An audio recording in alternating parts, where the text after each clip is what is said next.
আসসালামু আলাইকুম। তাসমিনের রান্নাঘরে সবাইকে স্বাগতম। আমার আজকের রেসিপি জলপাইয়ের মোরব্বা। তার জন্য আমি 2 কেজি জলপাই নিয়েছি।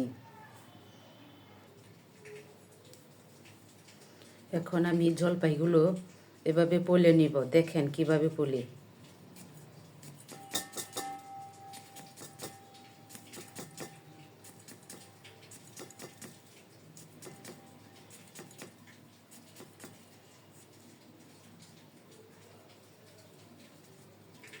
এই যে এভাবে লম্বা লম্বা করে পলে নিয়ে নিব, চিকন করে। আপনারা চাইলে মোটা করেও পলতে পারেন, তবে আমি চিকন করে পলে নিব এভাবে। আমি আরও কয়েকটি পলে দেখিয়ে দিচ্ছি।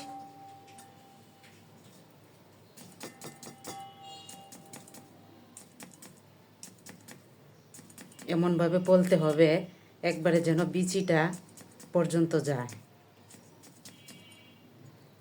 এই যে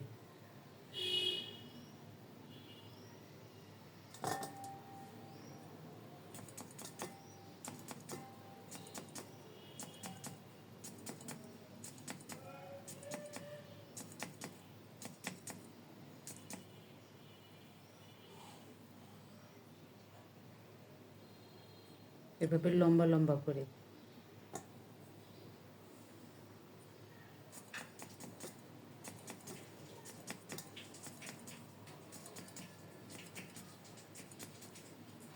আমি লম্বা করে পলে নিয়ে নিচ্ছি। আপনারা চাইলে অন্যভাবেও পলতে পারেন, যেভাবে গোল করে।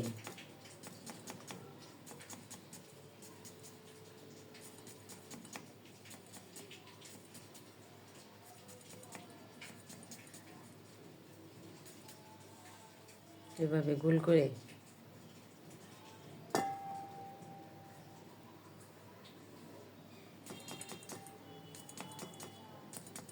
তবে আমার কাছে লম্বাটাই ভালো লাগে।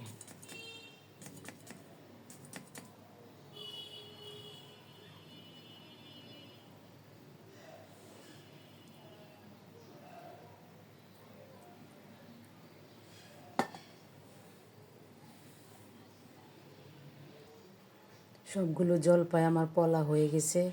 এখন জলপাইয়ের মাঝে আমি দিয়ে দিব পর্যাপ্ত পানি।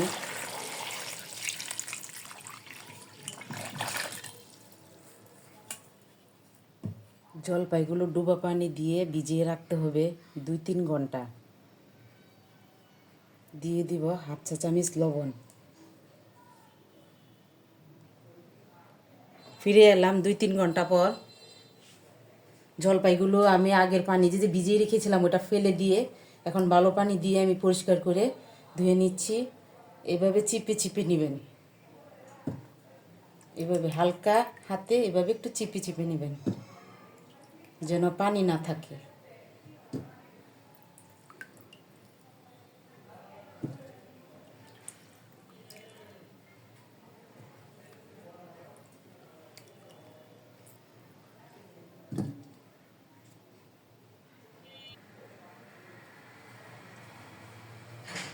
জলপাইয়ের মোড়বার জন্য একটা পাতিল নিয়ে নিলাম।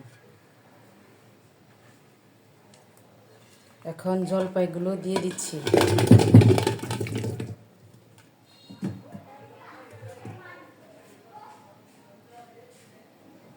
দিয়ে দিচ্ছি চিনি। 2 কেজি জলপাইয়ের মাঝে 2 কেজি চিনি দিতে হবে। 1 কেজি জলপাই 1 কেজি চিনি, 2 কেজি জলপাই 2 কেজি চিনি। চিনি যদি একটু কম হয় তাহলে কিন্তু জলপাইয়ের মোড়বাটা ভালো হবে না।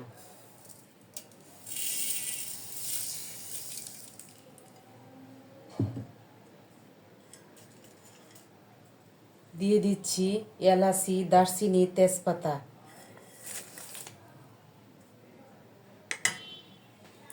এখন এইভাবে ঝাঁকিয়ে নেব।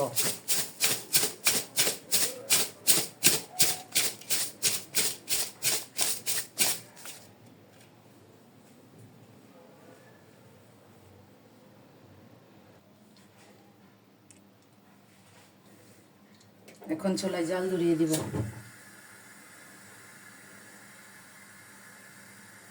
কিন্তু চুলার আঁচ থাকবে মিডিয়াম। বেশি আঁচ দিলে পুড়ে যাবে।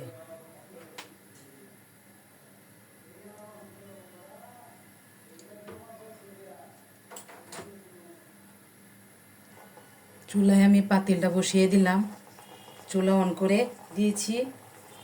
প্রথম অবস্থায় চুলার জাল থাকবে মিডিয়াম। জলপাই চিনি একসাথে যখন পানি উঠবে তখন চুলার জাল বাড়িয়ে দিব। বেশি নাড়াচাড়া করা যাবে না, নাড়াচাড়া করলে জলপাইগুলো ভেঙে যেতে পারে।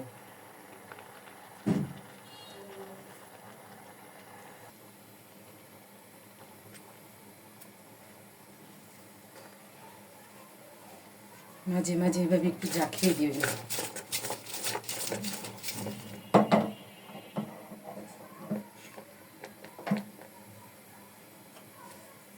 এরকম একটা লাঙুর কাঠি দিয়ে আলতো হাতে একটু একটু দেখবেন যে ঠিক আছে নাকি, নিচ দিয়ে লেগে গেল কিনা। বেশি নাড়াচাড়া করলে ভেঙে যেতে পারে।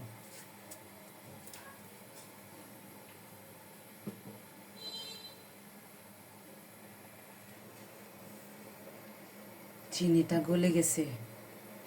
এভাবে লাউর কাঠিটা দিয়ে আলতো হাতে একটু নেড়ে দিতে হবে, দেখতে হবে নিচ দিয়ে লেগে গেছে কিনা।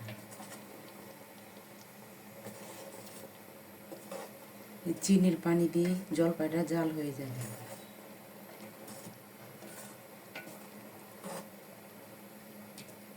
আলাদা কোনো রকম পানি ব্যবহার করব না। চুলার জালটা একটু বাড়িয়ে দেব।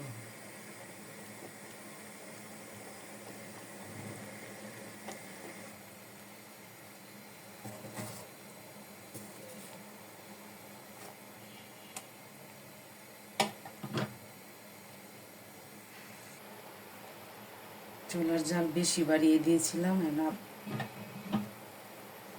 একটু দেখে নেব ঠিক আছে।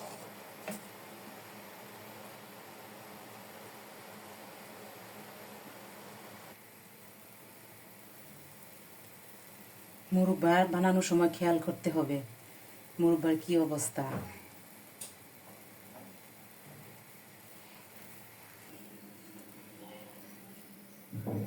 আমার মুরব্বাটা হয়ে গেছে, একদম পারফেক্ট হয়েছে। এতে আমি কোনো রকম ফুড কালার ব্যবহার করিনি। আমি একটু দেখিয়ে দিচ্ছি, যখন এই পর্যায়ে চলে আসবে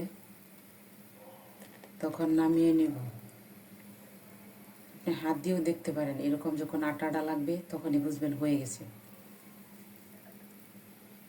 এখন আমি নামিয়ে ঠান্ডা করে নেব।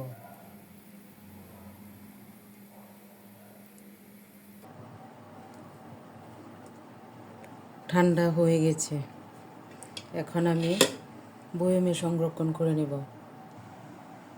আমি এভাবে বয়মে সংরক্ষণ করে নিব। আপনারা চাইলে অনেক দিন রেখে খেতে পারবেন। আমি একটু প্লেটে পরিবেশন করে নিয়েছি। দেখতে একদম খেজুরের মতো, খেতেও খেজুরের মতো ভালো লাগে। তবে হাত দিয়ে ধরা যাবে না, শুকনা চামিচ দিয়ে অনেক দিন রেখে খেতে পারবেন। আমার জলপাইয়ের মুরব্বা রেসিপি যদি ভালো লেগে থাকে তাহলে সাবস্ক্রাইব করতে পারেন। আপনারাও বাসায় ট্রাই করে দেখতে পারেন। লাইক, আমার ভিডিওটা এতক্ষণ দেখার জন্য সবাইকে ধন্যবাদ। আসসালামু আলাইকুম, আল্লাহ হাফেজ।